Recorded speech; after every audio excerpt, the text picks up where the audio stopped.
ਵਾਹਿਗੁਰੂ ਜੀ ਕਾ ਖਾਲਸਾ ਵਾਹਿਗੁਰੂ ਜੀ ਕੀ ਫਤਿਹ। ਅੱਜ ਗੁਰੂ ਸਾਹਿਬ ਦੀ ਕਿਰਪਾ ਸਦਕਾ 9ਵੀਂ ਪੌੜੀ ਦੀ ਵਿਚਾਰ ਕਰਨੀ ਹੈ ਜੀ। ਗੁਰੂ ਸਾਹਿਬ ਸਿਰ ਤੇ ਮਿਹਰ ਭਰੇ ਹੱਥ ਰੱਖ ਕੇ ਆਪਣੀ ਸੇਵਾ ਆਪ ਲੈ ਲੈਣ। ਆਪ ਸਾਰੇ ਵੀ ਅਸੀਸਾਂ ਬਖਸ਼ਣਾ ਜੀ ਕਿ ਗੁਰੂ ਸਾਹਿਬ ਇਸ ਪੌੜੀ ਦੀ ਵਿਚਾਰ ਆਪ ਕਰਵਾ ਲੈਣ ਜੀ। ਸੁਣਿਆ ਈਸਰ ਬਰਮਾ ਇੰਦ, ਸੁਣਿਆ ਮੁਖ ਸਾਲਾਹਣ ਮੰਦ, ਸੁਣਿਆ ਜੋਗ ਜੁਗਤ ਤਨ ਭੇਦ, ਸੁਣਿਆ ਸਾਸਤ ਸਿਮਰਤ ਵੇਦ, ਨਾਨਕ ਭਗਤਾਂ ਸਦਾ ਵਿਗਾਸ, ਸੁਣਿਆ ਦੁਖ ਪਾਪ ਕਾ ਨਾਸ। ਵਾਹਿਗੁਰੂ ਜੀ, ਸਭ ਤੋਂ ਪਹਿਲਾਂ ਜਿਵੇਂ ਕਿ ਪਹਿਲੇ ਵੀ ਇਸ ਗੱਲ ਦੇ ਬਾਰੇ ਵਿਚਾਰ ਕੀਤੀ ਗਈ ਸੀ ਕਿ ਜੋ ਹੈ ਸੁਣਿਆ ਦੀ 4 ਵਾਰੀ ਜੋ ਪੌੜੀ ਜਪਜੀ ਸਾਹਿਬ ਵਿੱਚ ਆਉਂਦੀ ਹੈ, 8ਵੀਂ 9ਵੀਂ 10ਵੀਂ 11ਵੀਂ, ਕਿ ਕਿਤੇ ਕਿਨਕਾ ਮਾਤਰ ਵੀ ਅਸੀਂ ਸੁਣ ਸਕੀਏ। ਸ਼ਾਇਦ ਗੁਰੂ ਸਾਹਿਬ ਇਸ ਕਰਕੇ ਹੀ ਸਾਨੂੰ 4 ਵਾਰ ਰੋਜ਼ ਇਹ ਪੜ੍ਹਾਉਂਦੇ ਹਨ, ਸੁਣਿਆ ਦੀ 4 ਪੌੜੀਆਂ, ਕਿ ਕਿਤੇ ਇੱਕ ਵਾਰੀ ਇਹ ਮਨੁੱਖ ਤੂੰ ਆਪਣੇ ਜਿਹੜੇ ਕੰਨ ਤੈਨੂੰ ਗੁਰੂ ਸਾਹਿਬ ਨੇ ਬਖਸ਼ੇ ਆ, ਸ਼ਾਇਦ ਤੂੰ ਉਹਦੀ ਇੱਕ ਵਾਰ ਵਰਤੋਂ ਕਰ ਸਕੇ। ਮੈਨੂੰ ਤਾਂ ਇਹੀ ਕਾਰਨ ਲੱਗਦਾ ਹੈ, ਹੋਰ ਵੀ ਬਥੇਰੇ ਕਾਰਨ ਹੋ ਸਕਦੇ ਆ ਕਿ ਇਹ ਸੁਣਿਆ ਦੀ 4 ਪੌੜੀਆਂ ਕਿਉਂ ਆਈਆਂ, ਪਰ ਮਕਸਦ ਇਹੀ ਆ ਕਿਤੇ ਇੱਕ ਵਾਰੀ ਇਹ ਸੁਣ ਲੈ। ਇਹ ਜਿਹੜਾ ਮਨ ਹੈ ਚੰਚਲ ਹੈ, ਇਹ ਹਮੇਸ਼ਾ ਸੁਣਾਉਣ ਦੀ ਸਾਨੂੰ ਕੋਸ਼ਿਸ਼ ਕਰਦਾ ਹੈ ਕਿ ਇੱਥੇ ਇੱਕ ਵਾਰ ਸੁਣ ਲੈ। ਤੇ ਸੁਣਨ ਦੀ ਬਰਕਤ ਨਾਲ ਫਿਰ ਹੋਏਗਾ ਕੀ? ਜਦ ਅਸੀਂ ਉਸ ਨਾਮ ਨੂੰ ਸੁਣਾਂਗੇ, ਉਸ ਸੱਚੇ ਨਾਮ ਨੂੰ ਸੁਣਾਂਗੇ, ਤੇ ਫਿਰ ਕੀ ਹੋਏਗਾ ਜੀ? ਸੁਣਿਆ ਈਸਰ ਬਰਮਾ ਇੰਦ, ਈਸਰ ਸ਼ਿਵ ਜੀ, ਬਰਮਾ ਬ੍ਰਹਮਾ, ਤੇ ਇੰਦ, ਇੰਦ ਤੋਂ ਇੰਦਰਦੇਵ। ਕਹਿਣ ਤੋਂ ਭਾਵ ਜਿਹੜੇ ਆਮ 3 ਦੇਵਤੇ ਪ੍ਰਚਲਿਤ ਹਨ, ਸ਼ਿਵ ਜੀ, ਬ੍ਰਹਮਾ ਜੀ ਤੇ ਇੰਦਰ ਜੀ, ਇਹ ਜਿਹੜੇ 3 ਦੇਵਤੇ ਹਨ, ਇਹਨਾਂ ਕੋਲ ਕੋਈ ਨਾ ਕੋਈ ਗੁਣ ਸੀ। ਕਹਿਣ ਤੋਂ ਭਾਵ ਅਗਰ ਸ਼ਿਵ ਜੀ ਦੀ ਗੱਲ ਕਰੀਏ ਤੇ ਕਿਤੇ ਨਾ ਕਿਤੇ ਅਸੀਂ ਕਹਿ ਸਕਦੇ ਹਾਂ, ਜਦੋਂ ਉਹਨਾਂ ਦੀ ਅਸੀਂ ਜ਼ਿਆਦਾਤਰ ਜਿਹੜੀ ਫੋਟੋ ਦੇਖਦੇ ਹਾਂ ਜਾਂ ਅਸੀਂ ਗੱਲ ਕਰੀਏ, ਜਦ ਵੀ ਉਹਨਾਂ ਦਾ ਜੋ ਸਰੂਪ ਅਜੇ ਤੱਕ ਬਣਾਇਆ ਗਿਆ ਹੈ, ਉਹਦੇ ਵਿੱਚ ਕਿਤੇ ਨਾ ਕਿਤੇ ਦਿਖਾਇਆ ਜਾਂਦਾ ਹੈ ਕਿ ਕਿਤੇ ਨਾ ਕਿਤੇ ਉਹ ਬਹੁਤ ਵੱਡੇ ਤਿਆਗੀ ਸਨ, ਤੇ ਨਾਲ ਦੇ ਨਾਲ ਹੀ ਇੱਕ ਅਜਿਹੀ ਸ਼ਖਸੀਅਤ ਸਨ ਜਿਨ੍ਹਾਂ ਨੂੰ ਮੌਤ ਹਮੇਸ਼ਾ ਚੇਤੇ ਰਹਿੰਦੀ ਸੀ। ਤਾਂ ਹੀ ਅਸੀਂ ਵੇਖਦੇ ਹਾਂ ਕਈ ਵਾਰ ਸਾਨੂੰ ਫੋਟੋ ਨਜ਼ਰ ਆਉਂਦੀ ਹੈ ਜਿਸ ਵਿੱਚ ਗਲੇ 'ਤੇ ਉਹਨਾਂ ਨੇ ਨਾਗ ਵੀ ਟੰਗਿਆ ਹੁੰਦਾ ਹੈ, ਤੇ ਸਾਨੂੰ ਇਹਦੇ ਨਾਲ ਇਹ ਵੀ ਗੱਲ ਸਮਝ ਆਉਂਦੀ ਹੈ ਕਿ ਉਹਨਾਂ ਕੋਲ ਕਿਹੜਾ ਗੁਣ ਸੀ।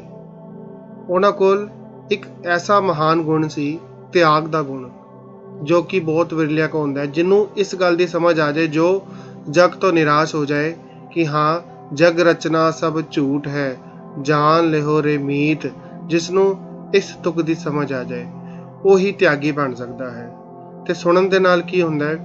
ਸੁਣਨ ਦੇ ਨਾਲ ਉਹ ਗੁਣ ਸਾਡੇ ਵਿੱਚ ਵੀ ਆਉਂਦਾ ਹੈ, ਸਾਡੇ ਵਿੱਚ ਵੀ ਉਹ ਤਿਆਗ ਦੀ ਜਿਹੜੀ ਭਾਵਨਾ ਹੈ ਉਹ ਅੰਦਰੋਂ ਹੀ ਪੈਦਾ ਹੁੰਦੀ ਹੈ। ਫਿਰ ਬ੍ਰਹਮੇ ਦੀ ਅਗਰ ਗੱਲ ਕਰੀਏ, ਅਸੀਂ ਜੋ ਵਰਡ ਆਇਆ ਹੈ ਬਰਮਾ ਇੱਥੇ ਆਇਆ ਹੈ। ਇੱਕ ਹੋਰ ਮੈਂ ਬੇਨਤੀ ਕਰਨਾ ਚਾਹਾਂਗਾ ਕਿ ਪੂਰੇ ਜਪਜੀ ਸਾਹਿਬ ਵਿੱਚ ਬ੍ਰਹਮਾ ਕਿੱਥੇ ਨਹੀਂ ਆਇਆ, ਬਰਮਾ ਆਇਆ ਹੈ। ਇਸ ਦਾ ਉਚਾਰਨ ਵੱਲ ਖਾਸ ਧਿਆਨ ਰੱਖਣਾ ਹੈ ਜੀ। ਇਸ ਦਾ ਉਚਾਰਨ ਬਰਮਾ ਹੈ। ਅਸੀਂ ਕਈ ਵਾਰ ਜਲਦਬਾਜ਼ੀ 'ਚ ਬ੍ਰਹਮਾ ਪੜ੍ਹ ਜਾਂਦੇ ਹਾਂ। ਜਿੱਥੇ ਵੀ ਜਪਜੀ ਸਾਹਿਬ ਵਿੱਚ ਆਇਆ ਹੈ ਉਹ ਬਰਮਾ ਹੀ ਆਇਆ ਹੈ, ਕਿੱਥੇ ਵੀ ਬ੍ਰਹਮਾ ਜਾਂ ਬ੍ਰਹਮਾ ਕਿੱਥੇ ਨਹੀਂ ਆਇਆ। ਤੇ ਬ੍ਰਹਮਾ ਕੋਲ ਇੱਕ ਖਾਸ ਗੁਣ ਕਿਹੜਾ ਸੀਗਾ? ਉਹਨਾਂ ਕੋਲ ਇੱਕ ਅਜਿਹਾ ਖਾਸ ਗੁਣ ਸੀਗਾ ਕਿ ਉਹਨਾਂ ਨੂੰ ਇੱਕ ਕਹਿ ਸਕਦੇ ਹਾਂ ਕਿ ਇੱਕ ਚਾਅ ਸੀ, ਇੱਕ ਖੋਜਣ ਦਾ ਇੱਕ ਜਜ਼ਬਾ ਸੀ ਉਹਨਾਂ ਦੇ ਅੰਦਰ ਕਿ ਹਾਂ ਇਸ ਪੂਰੀ ਦੁਨੀਆ ਦਾ ਜਿਹੜਾ ਗਿਆਨ ਹੈ ਉਹਨੂੰ ਉਹਨਾਂ ਨੇ ਕੋਸ਼ਿਸ਼ ਕੀਤੀ ਕਿ ਬਈ ਵੱਧ ਤੋਂ ਵੱਧ ਜਿਹੜਾ ਗਿਆਨ ਹੈ ਉਹ ਪ੍ਰਾਪਤ ਕੀਤਾ ਜਾ ਸਕੇ। ਇਸ ਕਾਰਨ ਅਸੀਂ ਵੇਖਦੇ ਹਾਂ ਕਿ ਉਹਨਾਂ ਦੇ ਰਚਿਤ ਕਈ ਵੇਦਕ ਗ੍ਰੰਥ, ਹੋਰ ਜੜੀ ਬੂਟੀਆਂ ਦਾ ਜਿਹੜਾ ਗਿਆਨ ਹੈ, ਅਸੀਂ ਕਹਿ ਸਕਦੇ ਹਾਂ ਉਹਨਾਂ ਦੀ ਜਿਹੜੀ ਸਮਝ ਦੇਣ ਵਾਲਾ, ਉਹ ਕਿਤੇ ਨਾ ਕਿਤੇ ਅਸੀਂ ਉਹਦਾ ਜਿਹੜਾ ਮੂਲ ਹੈ, ਜਿਹੜਾ ਆਧਾਰ ਹੈ, ਕਿਤੇ ਨਾ ਕਿਤੇ ਅਸੀਂ ਕਹਿ ਸਕਦੇ ਹਾਂ ਜੀ ਉਹ ਉਸ ਵਿੱਚ ਬ੍ਰਹਮਾ ਜੀ ਦਾ ਬਹੁਤ ਵੱਡਾ ਰੋਲ ਰਿਹਾ। ਅਤੇ ਉਹਨਾਂ ਕੋਲ ਇੱਕ ਗੁਣ ਸੀ, ਕਹਿਣ ਤੋਂ ਭਾਵ ਇੱਕ ਗਿਆਨ ਦਾ ਗੁਣ ਸੀ। ਬਹੁਤ ਹੀ ਵੱਡੇ ਗਿਆਨੀ ਉਹਨਾਂ ਨੂੰ ਮੰਨਿਆ ਜਾਂਦਾ ਜਦ ਵੀ ਉਹਨਾਂ ਦਾ ਨਾਮ ਲਿੱਤਾ ਜਾਂਦਾ ਹੈ, ਅਤੇ ਹਮੇਸ਼ਾ ਇੱਕ ਗਿਆਨ ਦੀ ਸ਼ਖਸੀਅਤ ਸਾਹਮਣੇ ਆਉਂਦੀ ਹੈ, ਅਤੇ ਜਿਹੜਾ ਨਾਮ ਸੁਣਦਾ ਹੈ ਉਸ ਨੂੰ ਬ੍ਰਹਮੇ ਵਰਗਾ ਗੁਣ, ਯਾਨੀ ਕਿ ਉਹ ਗਿਆਨਵਾਨ ਹੋ ਜਾਂਦਾ ਹੈ। ਗੁਰੂ ਸਾਹਿਬ ਉਹਨੂੰ ਸੋਝੀ ਬਖਸ਼ਦੇ ਆ, ਉਹਨੂੰ ਸਿਆਣਾ ਬਣਾਉਂਦੇ ਹਨ। ਇੰਦਰ ਕੋ ਕਿਹੜਾ ਗੁਣ ਸੀ? ਇੰਦ ਸੀ ਸਵਰਗ ਦਾ ਰਾਜਾ ਕਿਹਾ ਜਾਂਦਾ ਹੈ। ਕਹਿਣ ਤੋਂ ਭਾਵ ਉਹਦੇ ਕੋਲ ਆਪਣੇ ਮਨ ਮੁਤਾਬਕ ਜੀਣ ਦੀ ਸ਼ਖਸੀਅਤ ਸੀ। ਉਹ ਮਨ ਮੁਤਾਬਕ ਜੀਂਦਾ ਸੀ, ਜੋ ਚਾਹੁੰਦਾ ਸੀ ਉਹ ਕਰਦਾ ਸੀ। ਕਹਿਣ ਤੋਂ ਭਾਵ ਉਹ ਪੂਰੇ ਦੇਵਤਿਆਂ ਦਾ ਰਾਜਾ ਅਖਵਾਇਆ ਜਾਂਦਾ ਸੀ। ਅਤੇ ਇਸੇ ਤਰੀਕੇ ਨਾਲ ਇੰਦਰ, ਜਿਵੇਂ ਕਹਿ ਲਓ ਕਿ ਸਵਰਗ ਦਾ ਰਾਜਾ, ਸਵੈ ਵਰਗ, ਆਪਣੇ ਜਿਹਾ ਵਰਗ, ਜਿਵੇਂ ਉਹ ਚਾਹੁੰਦਾ ਹੈ ਉਵੇਂ ਉਹ ਜੀ ਸਕਦਾ ਹੈ। ਅਜਿਹੀ ਸਾਰੀ ਸਹੂਲਤਾਂ ਜਿਹਦੇ ਕੋਲ ਹੁੰਦੀਆਂ ਉਹਨੂੰ ਸਵਰਗ ਦਾ ਰਾਜਾ ਕਿਹਾ ਜਾਂਦਾ ਹੈ, ਜਿਹੜਾ ਆਪਣੇ ਹਿਸਾਬ ਦੇ ਨਾਲ ਜੀ ਸਕਦਾ ਜ਼ਿੰਦਗੀ, ਜੋ ਚਾਹੇ ਉਹ ਕਰ ਸਕਦਾ ਹੈ। ਅਤੇ ਲੇਕਿਨ ਗੁਰੂ ਸਾਹਿਬ ਕਿਰਪਾ ਕਰਦੇ ਨੇ, ਸਾਨੂੰ ਇਹ ਸੋਝੀ ਬਖਸ਼ਦੇ ਹਨ, ਸਮਰਥ ਬਖਸ਼ਦੇ ਹਨ। ਜਦ ਅਸੀਂ ਨਾਮ ਸੁਣਦੇ ਹਾਂ ਅਤੇ ਸਾਨੂੰ ਵੀ ਕਿਤੇ ਨਾ ਕਿਤੇ ਇਸ ਤਰੀਕੇ ਦੀ ਪਦਵੀ ਬਖਸ਼ਦੇ ਹਨ, ਇੰਦਰ ਵਰਗੀ ਪਦਵੀ ਬਖਸ਼ਦੇ ਹਨ ਕਿ ਅਸੀਂ ਹੁਣ ਆਪਣੇ ਰਾਜੇ ਹੋ ਜਾਂਦੇ ਹਾਂ। ਕਹਿਣ ਤੋਂ ਭਾਵ ਹੈ ਕਿ ਹੁਣ ਜਿਹੜਾ ਮਨ ਹੈ ਨਾ, ਇਹ ਰਾਜਾ ਨਹੀਂ ਰਹਿੰਦਾ, ਅਸੀਂ ਰਾਜੇ ਹੋ ਕੇ ਇਸ ਦੇ ਉੱਪਰ ਕਾਬੂ ਪਾ ਕੇ, ਇਸ ਸਾਰੀ ਇੰਦਰੀਆਂ ਨੂੰ ਵਸ ਕਰਕੇ ਅਸਲ ਰਾਜੇ ਬਣ ਕੇ ਇਸ ਦੁਨੀਆ ਵਿੱਚ ਜੀਂਦੇ ਹਾਂ। ਅਤੇ ਨਾਲ ਦੇ ਨਾਲ ਹੀ ਅਗਲੀ ਜਿਹੜੀ ਤੁਕ ਹੈ ਉਹਦੇ ਵਿੱਚ ਸਾਨੂੰ ਸੁਣਿਆ ਦੀ ਹੋਰ ਗੁਣ ਦੱਸਦੇ ਹੋਏ ਗੁਰੂ ਸਾਹਿਬ ਕਹਿ ਰਹੇ ਹਨ, ਮੁਖ ਸਾਲਾਹਣ ਮੰਦ। ਸੁਣਨ ਦੇ ਨਾਲ ਜਿਹੜੇ ਮਨ ਤੋਂ ਭਾਵ ਹੈ ਮਾੜੇ ਮਨੁੱਖ, ਜਾਂ ਕਹਿ ਲਈਏ ਅਜਿਹੇ ਮਨੁੱਖ ਜਿਹੜੇ ਕੁਰਾਹੇ ਪਏ ਹੋਣ, ਜੇ ਉਹਨਾਂ ਨੂੰ ਸੋਝੀ ਨਹੀਂ ਹੈ, ਪਰ ਜੇ ਕਿਤੇ ਨਾ ਕਿਤੇ ਉਹ ਵੀ ਅਗਰ ਨਾਮ ਸੁਣਨ ਲੱਗ ਜਾਣ, ਕਿਤੇ ਨਾ ਕਿਤੇ ਅਗਰ ਕਹਿੰਦੇ ਆ ਕਿ ਨਾਮ ਸੁਣਨ ਦੀ ਬਰਕਤ ਦੇ ਨਾਲ ਕਿ ਉਹ ਵੀ ਪਰਮਾਤਮਾ ਦੀ ਸਿਫਤ ਸਲਾਹ ਕਰਨ ਲੱਗ ਜਾਂਦੇ ਹਨ। ਤੁਸੀਂ ਕਹੋਗੇ ਕਿਵੇਂ? ਕਹਿਣ ਤੋਂ ਭਾਵ ਮੰਨ ਲਵੋ ਉਹ ਇੱਕ ਮਨੁੱਖ ਹੈ, ਉਹ ਬਹੁਤ ਹੀ ਮਾੜੇ ਕਰਮ ਕਰਦਾ ਹੈ, ਸ਼ਰਾਬ ਪੀਂਦਾ ਹੈ, ਜੂਆ ਖੇਲਦਾ ਹੈ, ਜਾਂ ਫਿਰ ਹੋਰ ਕੁਕਰਮ ਕਰਦਾ ਹੈ, ਪਰ ਅਗਰ ਜਾਣੇ ਵਿੱਚ ਉਹ ਸੰਗਤ ਵਿੱਚ ਜਾ ਕੇ ਬਹਿੰਦਾ ਹੈ ਤੇ ਉਹਦੇ ਵੀ ਮੁੱਖੋਂ ਨਿਕਲ ਜਾਂਦਾ ਹੈ ਸਤਨਾਮ ਸ਼੍ਰੀ ਵਾਹਿਗੁਰੂ, ਸਤਨਾਮ ਸ਼੍ਰੀ ਵਾਹਿਗੁਰੂ। ਜਾਂ ਕੋਈ ਅਜਿਹੀ ਉਹ ਸਾਖੀ ਕਈ ਵਾਰ ਸੁਣ ਲੈਂਦਾ ਹੈ ਜਿਹਦੇ ਨਾਲ ਪੂਰਾ ਦਾ ਪੂਰਾ ਹਿਰਦਾ ਹੀ ਪਰਿਵਰਤਿਤ ਹੋ ਜਾਂਦਾ ਹੈ। ਤੇ ਨਾਮ ਸੁਣਨ ਦੀ ਬਰਕਤ ਹੀ ਇਹੀ ਹੈ, ਇਹਦੇ ਨਾਲ ਜਿਹੜੇ ਮਾੜੇ ਮਨੁੱਖ ਆ, ਜਿਹੜੇ ਅਜਿਹੇ ਮਨੁੱਖ ਆ ਜਿਹੜੇ ਕੁਰਾਏ ਪਏ ਹੋਏ ਆ, ਉਹ ਵੀ ਕਿਤੇ ਨਾ ਕਿਤੇ ਗੁਰੂ ਸਾਹਿਬ ਦੀ ਕਿਰਪਾ ਸਦਕਾ ਨਾਮ ਜਪਣ ਲੱਗ ਜਾਂਦੇ ਹਨ, ਉਹਨਾਂ ਨੂੰ ਸੋਝੀ ਆ ਜਾਂਦੀ ਹੈ।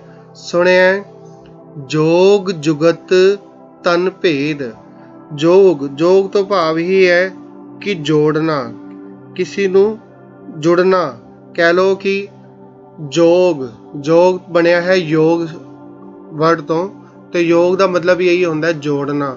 ਤੇ ਜੋਗ ਤੋਂ ਭਾਵ ਹੋ ਗਿਆ ਜੁੜਨਾ ਜਾਂ ਜੋੜਨਾ, ਤੇ ਜੁਗਤ ਹੋ ਗਿਆ ਤਰੀਕਾ, ਯਾਨੀ ਕਿ ਜੁੜਨ ਦਾ ਤਰੀਕਾ ਪਤਾ ਲੱਗ ਜਾਂਦਾ। ਕਿਵੇਂ ਪਤਾ ਲੱਗਦਾ ਹੈ ਕਿ ਅਸੀਂ ਪਰਮਾਤਮਾ ਦੀ ਜਿਹੜੀ ਸਿਫਤ ਸਲਾਹ ਕਰਨ ਵਿੱਚ ਜੁੜਨਾ, ਉਹ ਕਿਵੇਂ ਜੁੜਨਾ ਹੈ, ਉਹਦੀ ਜਿਹੜੀ ਸੋਝੀ ਹੈ, ਉਸ ਲਈ ਸਾਨੂੰ ਕੋਈ ਬਾਹਰੀ ਗਿਆਨ ਲੈਣ ਦੀ ਲੋੜ ਨਹੀਂ ਪੈਂਦੀ। ਜਦ ਅਸੀਂ ਕਹਿੰਦੇ ਹਾਂ ਵਾਹਿਗੁਰੂ ਵਾਹਿਗੁਰੂ ਤੇ ਨਾਲ ਕੰਨਾਂ ਦੇ ਨਾਲ ਸੁਣਦੇ ਹਾਂ, ਤੇ ਇਸੀ ਹੀ ਕਹਿ ਲਓ ਕਿ ਇੱਕ ਤਰੀਕੇ ਦੇ ਨਾਲ ਸਗਲ ਧਰਮ ਮੈਂ ਸ੍ਰੇਸ਼ਟ ਧਰਮ, ਹਰ ਕੋ ਨਾਮ ਜਪ ਨਿਰਮਲ ਕਰਮ। ਜਿਹੜਾ ਅਸਲ ਜਿਹੜਾ ਯੋਗ ਦਾ ਤਰੀਕਾ ਹੈ ਉਹਦੀ ਸਾਨੂੰ ਸੋਝੀ ਹੋ ਜਾਂਦੀ ਹੈ। ਤਨ ਭੇਦ, ਤਨ ਦੇ ਜਿਹੜੇ ਗੁੱਝੇ ਭੇਦ ਆ ਉਹ ਪਤਾ ਲੱਗ ਜਾਂਦੇ ਆ। ਤੁਸੀਂ ਵੇਖਿਆ ਹੋਣਾ ਹੈ ਕਿ ਕਈ ਐਸੀ ਭਗਤਾਂ ਦੀ ਜਿਹੜੀਆਂ ਤੁਕਾਂ ਹਨ, ਕਈ ਐਸੀ ਬਾਣੀ ਅਸੀਂ ਪੜ੍ਹਦੇ ਹਾਂ ਜਿਹਦੇ ਵਿੱਚ ਉਹਨਾਂ ਨੇ ਬਹੁਤ ਹੀ ਗੁੱਝੀ ਗੱਲਾਂ ਕੀਤੀਆਂ, ਅਜਿਹੀ ਗੱਲਾਂ ਕੀਤੀਆਂ ਜਿਹਦੇ 'ਚ ਅੱਜ ਦੇ ਜਿਹੜੇ ਸਾਇੰਟਿਸਟ, ਅੱਜ ਦੇ ਜਿਹੜੇ ਸਾਇੰਸਦਾਨ ਆ, ਉਹ ਉਹਨਾਂ ਨੂੰ ਰਿਸਰਚ ਕਰਦੇ ਪਏ ਹਨ, ਪਰ ਜੋ ਕਿ ਕਈ ਸਾਲ ਪਹਿਲਾਂ ਹੀ ਭਗਤਾਂ ਨੇ, ਗੁਰੂ ਸਾਹਿਬ ਨੇ ਆਪਣੇ ਗ੍ਰੰਥਾਂ ਵਿੱਚ ਦਰਜ ਕਰ ਦਿੱਤਾ। ਕਹਿਣ ਤੋਂ ਭਾਵ ਕਿਵੇਂ ਪਤਾ ਲੱਗਿਆ? ਨਾਮ ਸੁਣਨ ਦੀ ਬਰਕਤ ਦੇ ਨਾਲ ਪਤਾ ਲੱਗ ਜਾਂਦਾ ਹੈ ਤਨ ਦੇ ਭੇਦ ਨੂੰ, ਕਿ ਬਈ ਇਸ ਤਨ ਨੂੰ ਕਿਹੜੀ ਜਿਹੜੀ ਚੀਜ਼ ਹੈ ਉਹਦੇ ਨਾਲ ਨੁਕਸਾਨ ਹੁੰਦਾ ਹੈ, ਕਿਹੜੀ ਚੀਜ਼ ਨਾਲ ਫਾਇਦਾ ਹੁੰਦਾ ਹੈ, ਕਿਹੜੀ ਚੀਜ਼ ਨਾਲ ਬਿਮਾਰੀ ਆਉਂਦੀ ਹੈ।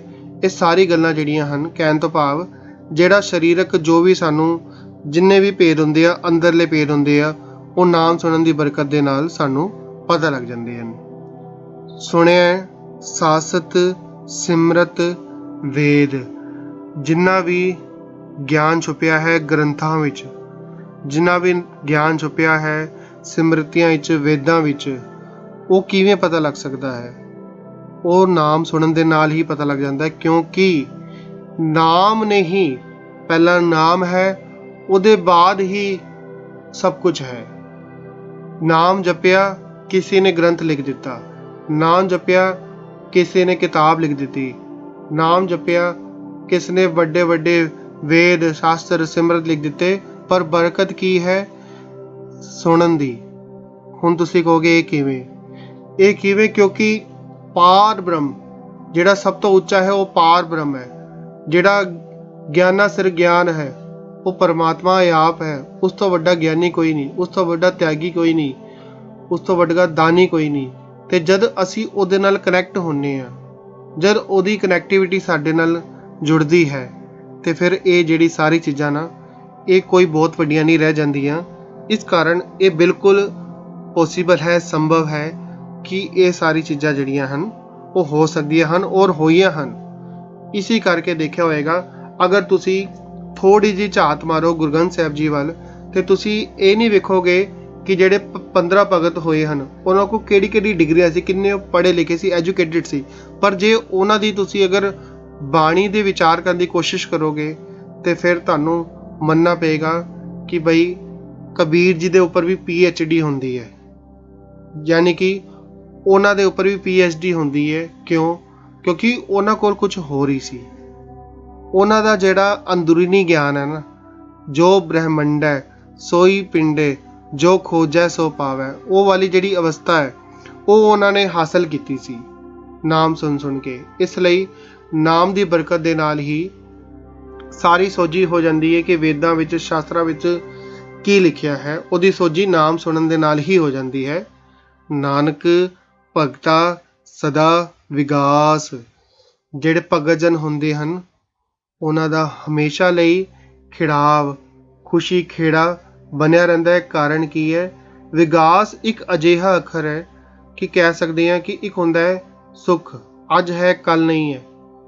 ਸੁੱਖ ਔਰ ਦੁੱਖ ਜੇ ਅਗਰ ਦੋਨੋਂ ਹਨ, ਤੇ ਉਹਨੂੰ ਵਿਗਾਸ ਨਹੀਂ ਕਹਾਂਗੇ, ਉਹਨੂੰ ਖੇੜਾ ਨਹੀਂ ਕਹਿ ਸਕਦੇ, ਉਹਨੂੰ ਆਨੰਦ ਦੀ ਅਵਸਥਾ ਨਹੀਂ ਕਹਿ ਸਕਦੇ, ਕਿਉਂਕਿ ਉਹ ਸੁਖੀ ਵੀ ਹੋ ਰਿਹਾ, ਦੁਖੀ ਵੀ ਹੋ ਰਿਹਾ। ਪਰ ਵਿਗਾਸ ਇੱਕ ਅਜਿਹੀ ਅਵਸਥਾ, ਇੱਕ ਅਜਿਹੀ ਆਨੰਦ ਭਰੀ ਅਵਸਥਾ ਹੈ ਜਿਹਦੇ ਵਿੱਚ ਸਿਰਫ ਤੇ ਸਿਰਫ ਸੁੱਖ ਹੀ ਹੈ, ਆਨੰਦ ਹੀ ਹੈ।